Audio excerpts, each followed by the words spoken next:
Ganda ng kapaligiran. Yun o.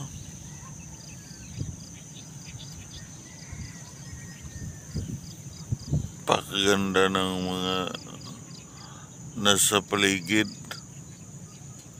Di ka ba magpapasalamat sa Panginoon kapag ganyan ang nakikita mo? Diba?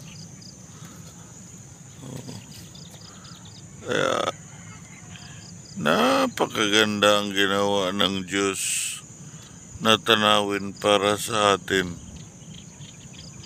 Kaya wag nating subukan yung Panginoon dahil ang kapangyarihan ng Panginoon ay hindi nasusukat. Oo, sinasabi nila kaya nga ang Panginoong Hesus pinanganak sa mahirap na lugar. Wala siyang mansyon, wala siyang para malalaman ng tao kung ano talaga ang mundo. Kaya huwag tayong panahireklamo sa kanya kung anong ginagawa niya sa anong mga binibigay. Dapat tayo magpapasalamat. Ayan. Napakasarap pagmasdan. Tingnan mo ang kapaligiran natin. Diba? Oh. Napakaganda. Yan. Ganda na kapaligiran. Oh.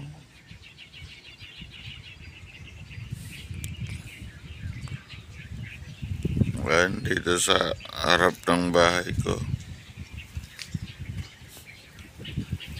Ito yung tambayan ko dito. Ayan.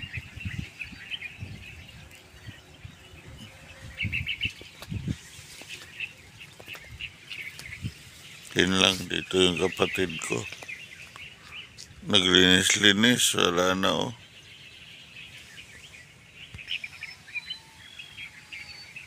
Yan.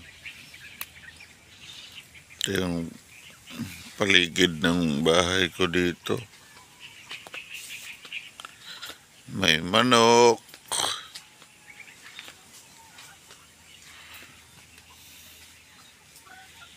Naitabili.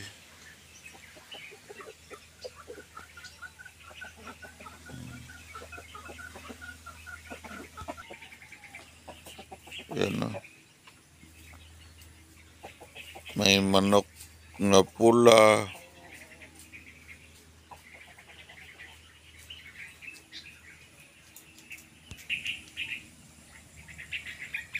Ay mga kamunggay. Ano, kapaligiran.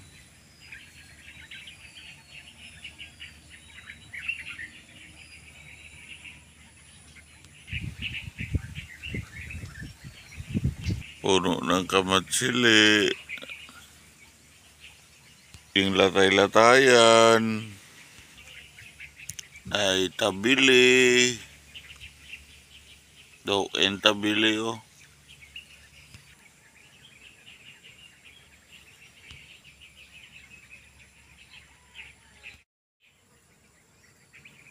Dako alagis tabili oh.